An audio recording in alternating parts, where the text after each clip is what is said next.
కర్మలకే బ్రహ్మ కపాలం జన్మలకే పాప వినాశం కర్మలకే బ్రహ్మ కపాలం జన్మలకే పాప వినాశం వ్యాసం ఇతిహాసం ఆ వ్యాసుడు ప్రవచించంగా పట్టం గణపతిదై కురు చరితము విరచించంగా యజుస్సామను అథర్వ శాఖలుగా ఓంకారేశ్వరి శ్రీహరి నగరి ఇదిగో రాబదరి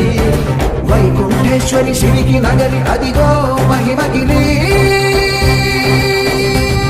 ఈ కొండపై మాకండగా ఆ విష్ణు పాదమే వెలసింది వేదాలనే విభజించిన శ్రీ వ్యాసపీఠమై